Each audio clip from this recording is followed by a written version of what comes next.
How are you all? I hope you all are fine.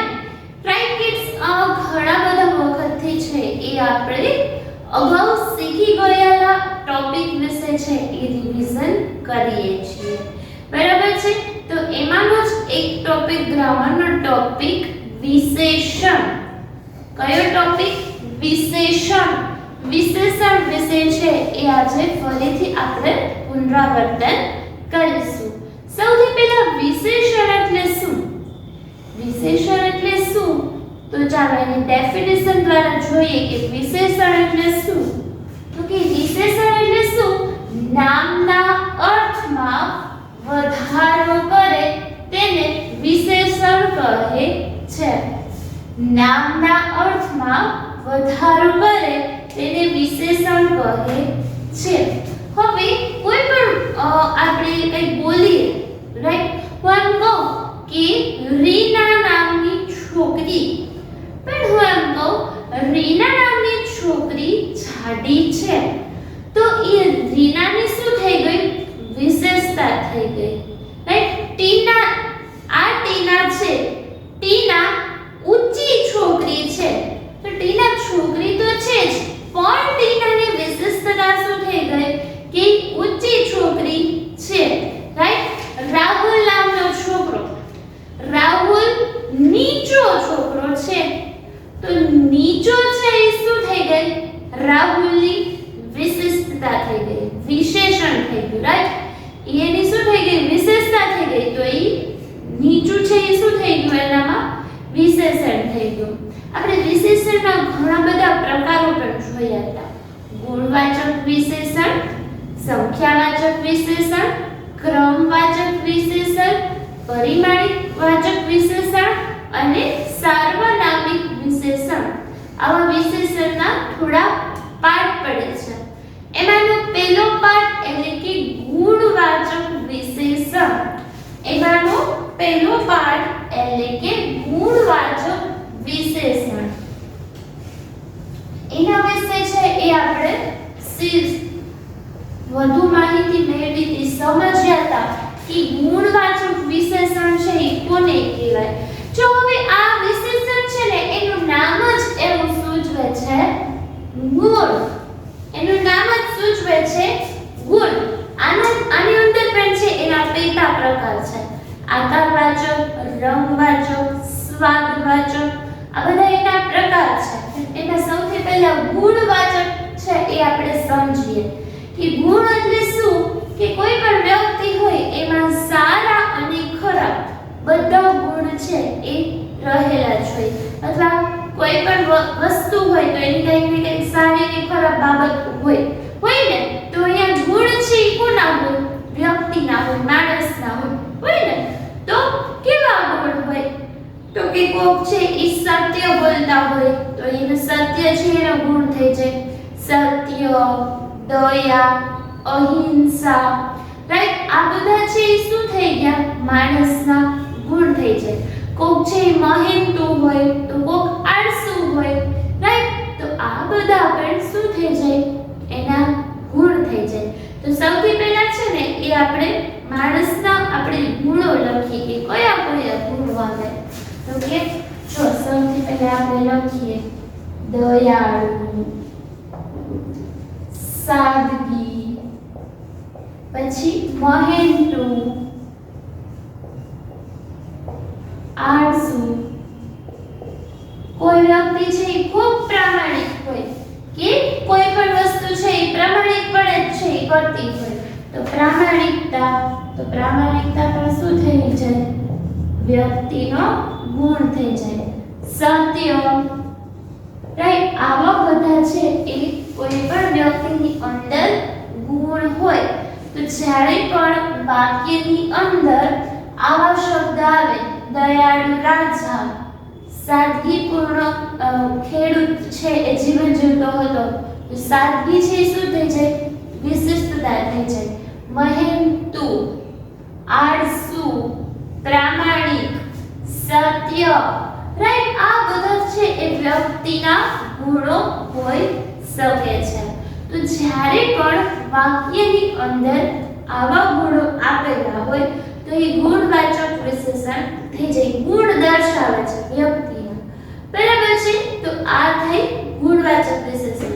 જો હવે તમને મેં એક્ઝામની અંદર સેન્ટેન્સ આપેલા હશે, એમાં તમારે કઈ આઈડેન્ટિફાઈ નથી કરવાનું કે આ ગુણવાચક છે, આ રંગવાચક છે, આ સ્વાદવાચક છે, એવું કાંઈ આઈડેન્ટિફાઈ નથી કરવાનું. તમારે ખાલી મને જણાવવાનું છે કે આપેલા સેન્ટેન્સમાં કયો ગુણ છે, કયું વિશેષણ છે એ જણાવો. પણ આ તમને છે ને વસ્તુ છે એ ક્લિયરલી સમજાય ને એટલા માટે હું ઇન ડિટેલ્સ તમને સમજાવું છું. બાકી આ બધું જે ડિટેલ્સ છે એ તમે મોટા સ્ટાન્ડર્ડમાં આવશો ત્યારે વધારે આવશે.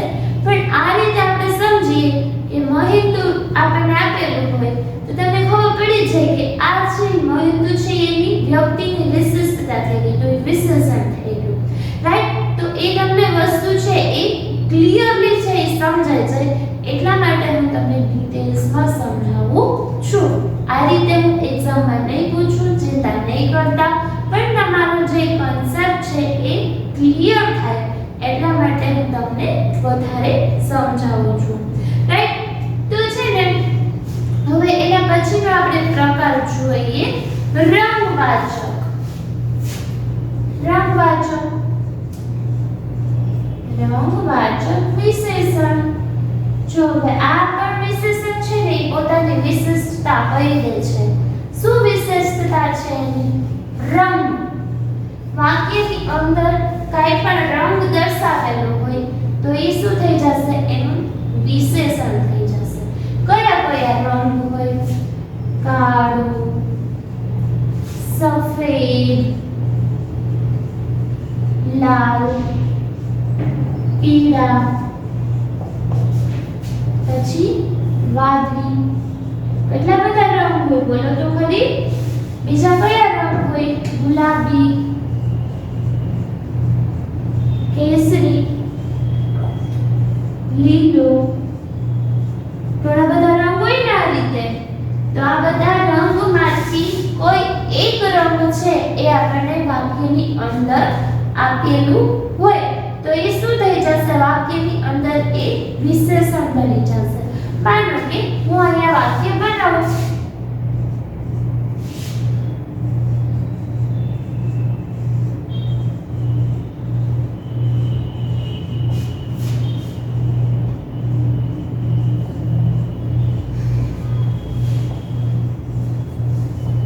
સૂરજમુખીના ફૂલો પીળા છે. ચાલો આ વાક્યમાંથી વિશેષણ શોધો. આ વાક્યમાંથી વિશેષણ શોધો. સૂરજમુખીના ફૂલો પીળા છે. તો ફૂલ છે એ વિશેષણ છે, સૂરજમુખી છે એ વિશેષણ છે? ના. શું વિશેષણ છે? પીળો રંગ છે એ આ ફૂલની વિશિષ્ટતા છે. તો પીળા છે એ શું થશે? આપણું વિશેષણ થશે. હું એમ કહું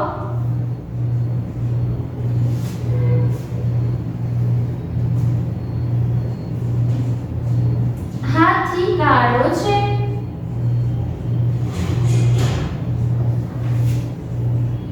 સસલું ધોળું છે.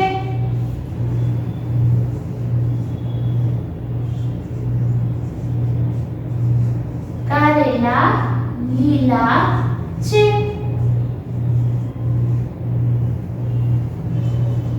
ધજા કેસરી રંગની છે. ધજા કેસરી છે. ચાલો હવે આપણે એક એક સેન્ટેન્સમાં જોઈએ કે વિશેષણ શું થાય છે. બરાબર છે? ચાલો હાથી કાળો છે. તો હાથી તો હોય જ છે, પણ હાથીની વિશિષ્ટતા શું છે? કેવા રંગનો હોય હાથી? કાળો. તો કાળો છે એ વાક્યમાં શું બની જશે? વિશેષણ બની જશે. બરાબર છે? એ જ રીતે સસલું ધોળું છે. સસલું તો છે જ, પણ એ સસલાની વિશિષ્ટતા શું છે? કે ધોળા રંગનું છે, સફેદ રંગનું છે. તો ધોળું છે એ સસલાની શું થઈ જશે? વિશેષતા. તો વાક્યમાં ધોળું શબ્દ છે એ વિશેષણ બની જશે. બરાબર છે? ત્યારબાદ છે કારેલા. તો કારેલાનો રંગ કેવો હોય? લીલો. રાઈટ? તો લીલો છે એ શું થઈ ગઈ? કારેલાની વિશિષ્ટતા થઈ ગઈ. ધજા કેસરી છે. તો કેસરી રંગ છે ધજાની શું થઈ ગઈ? વિશિષ્ટતા થઈ ગઈ. જો હવે કિડ્સ આટલી વસ્તુ સમજી લીધી ને, એના પછી હું તમને એક વસ્તુ સમજાવું. જો આપણે વિશેષણ શોધવું હોય ને વાક્યમાંથી, તો એને પ્રશ્ન પૂછવાનો. શું પૂછવાનું? એને પ્રશ્ન પૂછવાનો. પ્રશ્ન પૂછવાથી છે એ આપણને વિશેષણ પોતે જ કહી દેશે કે હું છું આ વિશેષણ વાક્યમાં. રાઈટ? કઈ રીતે પ્રશ્ન પૂછવાનો? વાક્ય છે એ પ્રમાણે પ્રશ્ન પૂછવાનો. કેવો, કેવી અને કેવું 3 શબ્દ વડે છે એને પ્રશ્ન પૂછવાનો. જો આપણે અહીંયા છે બે સેન્ટેન્સ લખેલા છે, એમાં ત્રણેય શબ્દનો યુઝ કરીને આપણે પૂછીએ કે તારું વિશેષણ શું છે? બોલ હાલ. હાથી કેવો? હાથી કેવો? તો જો જવાબ દઈ દીધો ને કાળો, તો કાળો શું થઈ ગયું? વાક્યનું વિશેષણ થઈ ગયું. ત્યારબાદ સસલું કેવું? સસલું કેવું? તો ધોળું છે એ શું થઈ ગઈ? સસલુએ કહી દીધું કે હું ધોળું, તો ધોળું છે એ શું થઈ ગઈ? વાક્યનું વિશેષણ થઈ ગયું. વિશિષ્ટતા થઈ ગઈ ને, તો એનું શું થઈ ગયું? વિશેષણ થઈ ગયું. ત્યારબાદ છે હું કારેલા કેવા? લીલા. તો લીલા છે એ વાક્યમાં વિશેષણ બની ગયું. વિશિષ્ટતા થઈ ગઈ ને કારેલાની. ત્યારબાદ છે ધજા કેવી? ધજા કેવી? કેસરી. તો કેસરી છે એને શું થઈ ગઈ? વિશિષ્ટતા થઈ ગઈ. તો વાક્યનું વિશેષણ થઈ ગયું. ટૂંકમાં જ્યારે પણ આપણને વાક્યમાં આ વાક્ય આપેલું હોય અને આપણને એવું કે ચાલો આ વાક્યમાંથી છે એ તમે વિશેષણ શોધો, એ કોઈ પણ પ્રકારનું વિશેષણ હશે, રંગવાચક, સ્વાદવાચક, આકારવાચક, કોઈ પણ જાતનું હશે, તો આ રીતે પ્રશ્ન પૂછવાથી આપણને આપણો આન્સર છે મળી જશે. વિશેષણ શું છે વાક્યનું એ આપણને ખબર પડી જશે. રાઈટ? તો આ રીતે રંગવાચક વિશેષણ છે અહીંયા ક્લિયર થાય છે બધા લોકોને કે શું એની વિશિષ્ટતા છે? કે પોતે રંગ દર્શાવે. નામ ઉપરથી જ આપણને વાક્યમાં જ્યારે આ રીતે રંગ દર્શાવેલો હોય તો સમજી જવાનું કે આ રંગ જ છે એને શું છે? વિશિષ્ટતા છે, વિશેષણ બની જશે. બરાબર છે? ચાલો ત્યારબાદ છે એ આપણે બીજું જોઈએ આકારવાચક વિશેષણ. ચાલો આકારવાચક વિશેષણ. આકાર એટલે શું? આકાર એટલે શું? શેપ. ઇંગ્લિશમાં શું કહો તમે એને? શેપ. શેપ કહ્યું ને, તો એ નામ પોતે જ સૂચવે છે કે હું છે ને મારી વિશિષ્ટતા એ છે કે હું મારો શેપ બતાવું છું. રાઈટ? ચાલો આપણે લખીએ સૌથી પહેલા આકારવાચક વિશેષણ.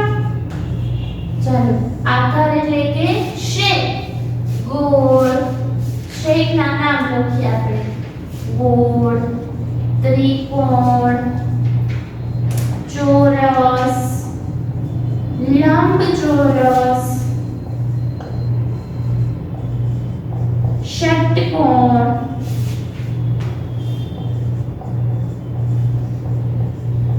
રાઈટ?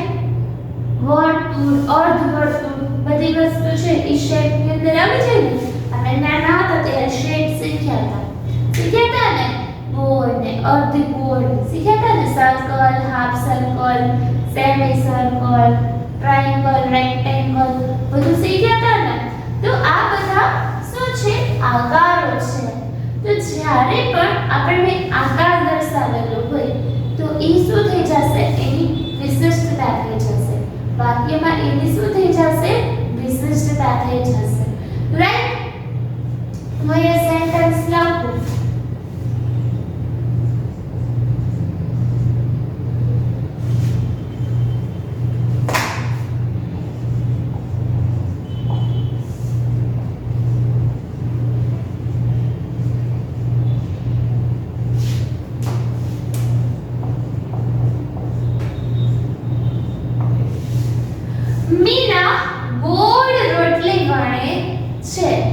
રોટલી તો બધા વણતા જ હોય, પણ મીનાની રોટલીની શું વિશિષ્ટતા છે? એ કેવી રોટલી વણે છે?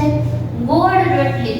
આપણા મમ્મી વણતા હોય રોટલી તો એ ગોળ વણતા હોય, આપણે કરવા જઈએ તો ત્રિકોણ થઈ જાય, લંબચોરસ થઈ જાય, નકશો થઈ જાય ભારતનો, થઈ જાય કેમ? પણ અહીંયા મીના ગોળ રોટલી વણે છે. તો અહીંયા આપણને પ્રોપર છે એ શેપ આપી દીધો છે. તો ગોળ છે એ શું થઈ ગઈ? વિશેષણ થઈ ગયું વાક્યનું. બરાબર છે? તો આ રીતે શેપ દર્શાવેલો હોય તો એ શેપ છે એનું શું થઈ જશે? વિશિષ્ટતા થઈ જશે. રાઈટ? વન કહો તે મેદાન ચોરસ છે. મેદાન, હવે ચાલો એને પ્રશ્ન પૂછવાનો. મેં કીધું હતું ને કે પ્રશ્ન પૂછવાનો કે કેવું મેદાન છે? કેવું મેદાન છે? તો જો આપોઆપ જવાબ મળ્યો આપણને ચોરસ. તો ચોરસ છે એની શું થઈ ગઈ? વિશિષ્ટતા થઈ ગઈ. તો વાક્યનું વિશેષણ થઈ ગયું. મીના કેવી રોટલી વણે છે? તો ગોળ. તો ગોળ છે એ શું થઈ ગયો? એનો જવાબ થઈ ગયો. રાઈટ? વિશિષ્ટતા થઈ ગઈ એની. રાઈટ? તો આ રીતે આકારવાચક વિશેષણ છે એ આપણે સમજશું. આકાર દર્શાવી દે ત્રિકોણ, લંબચોરસ, ગોળ, આવા બધા આકારો આપેલા હોય તો એ શું થઈ જશે? વાક્યનું વિશેષણ થઈ જશે. ત્યારબાદનું વિશેષણ જોઈએ આપણે સ્વાદવાચક વિશેષણ. શું છે ભાઈ? સ્વાદવાચક વિશેષણ. જો આ વિશેષણ પણ પોતાના નામ ઉપરથી જ કહી દે છે કે હું સ્વાદ દર્શાવું છું.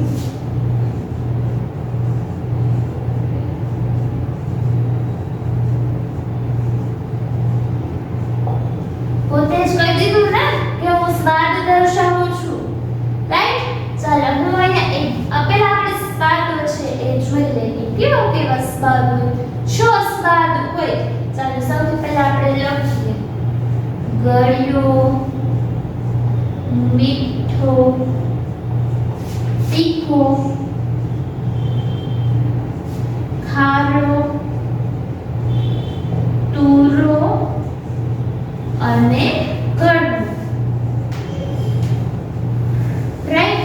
તો આ રીતે છે આપણે 6 સ્વાદો લખ્યા. ચાલો હવે એના ઉપરથી આપણે સેન્ટેન્સ બનાવીએ.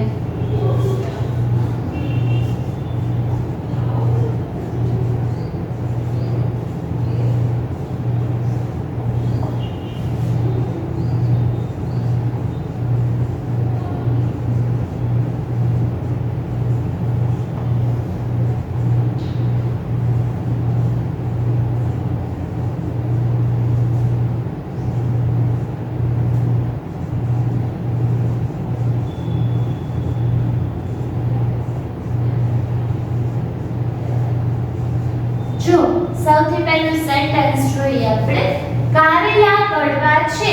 ચાલો હવે એને પ્રશ્ન પૂછો તો કારેલાને પ્રશ્ન પૂછો. મેં કીધું ને પ્રશ્ન પૂછશું આપણે તો એ જવાબ આપી દેશે કે આવું હું કહેવા માંગુ છું. કારેલા કેવા છે? કારેલા કેવા છે? શું કહી દીધું એને? કડવા. આપણે આન્સર આપી દીધો કડવા. આપી દીધો ને આન્સર. રાઈટ? કડવા. પછી મરચા કેવા છે? મરચા કેવા છે? તીખા. કેવા છે મરચા? તીખા. તો એ મરચાની શું થઈ ગઈ?